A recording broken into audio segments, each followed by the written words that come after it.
మిథున రాశి వారికి అనుకున్న పని అవుతుందా లేదా అనే ఒక ఆలోచన ఉంటుంది. ఎంత కష్టపడినప్పటికీ, ప్రయత్నాలు ఎంత చేస్తున్నప్పటికీ అది చేదాకా వచ్చి చేజారిపోతుంది. అయితే ఈ వారం మీరు అనుకున్న ఏదైతే పని ఉందో అది ఈ వారం నెరవేరుతుంది. కాలం చక్కగా ఉంది. సప్తమాధిపతి దశమాధిపతి అయిన గురువు ద్వితీయ స్థానంలో ఉన్నారు. కుటుంబ స్థానంలో ఏదైనా ఒక కార్యక్రమం తలపెట్టి 10 మందిని మెప్పించగల క్యాపబిలిటీ మీకు ఉంటుంది. కానీ మీరు ఎదుగుతున్న కొద్దీ లాగే వాళ్ళు 10 మంది ఉంటారు.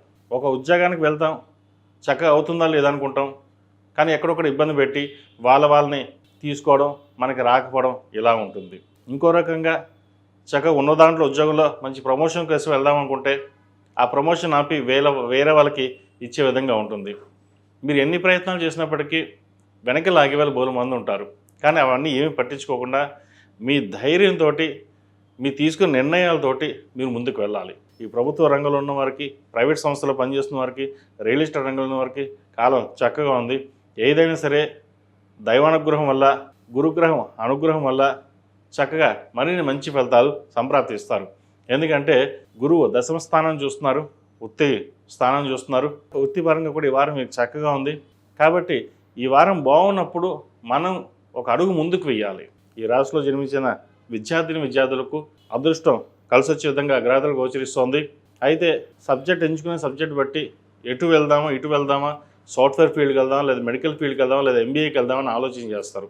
మీరు తీసుకోవాల్సిన సబ్జెక్ట్ ఏదైతుందో తీసుకోండి, చక్కగా భవిష్యత్తు బాగుంటుంది. ఈ రాశిలో జన్మించిన స్త్రీలకు గడిచిన వారం కంటే ఈ వారం చాలా వరకు అనుకూలంగా ఉంది. వ్యాపార రీత్యా, ఉద్యోగ రీత్యా మంచి కలుసుబాటుతనంగా ఉంటుంది. ముఖ్యంగా ప్రభుత్వ రంగంలో ఉన్న వారికి నూతన ఉద్యోగ అవకాశాలు లేదా ట్రాన్స్ఫర్ కానీ వచ్చే అవకాశాలు గ్రహతులు గోచరిస్తోంది. అదేవిధంగా ధనం సంబంధించిన వ్యవహారాలు, మీకు రావాల్సిన బెనిఫిట్స్ ఏవైతే ఉన్నాయో అవి ఈ వారం వచ్చే విధంగా ఉంది. అయితే సహోదరు మధ్య ఆస్తిపాస్తులకు సంబంధించిన వ్యవహారాల్లో చిన్నపాటి విభేదాలు వచ్చే అవకాశం లేకపోలేదు. వాటి విషయంలో జాగ్రత్త వహించాలి. స్థిరాస్తులకు సంబంధించిన వ్యవహారాల్లో లిటిగేషన్ కావచ్చు, గొడవలు కావచ్చు ఉండే అవకాశం ఉంది. వాటి విషయంలో జాగ్రత్త వహించండి.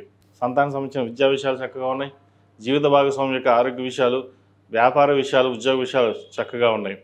ప్రతిరోజు ప్రతినిత్యం కుబేర కుంకుమతోటి అమ్మవారిని పూజించడం, లలితా సహస్రనామ పారాయణం చేయడం చెప్పదగినది. కుదిరితే ప్రతిరోజు ఖడ్గమాల స్తోత్రం పఠించండి లేదా వినండి. తద్వారా మంచి ఫలితాలు సంప్రాప్తిస్తాయి. ఈ రాశిలో జన్మించిన వారికి కలిసి వచ్చే సంఖ్య 7, కలిసి వచ్చే రంగు తెలుపు. ఏదైనా పని మీద బయటకు వెళ్ళినప్పుడు గురువారం కానీ ఆదివారం అనగానే వెళ్ళండి, మంచి ఫలితాలు సంప్రాప్తిస్తాయి.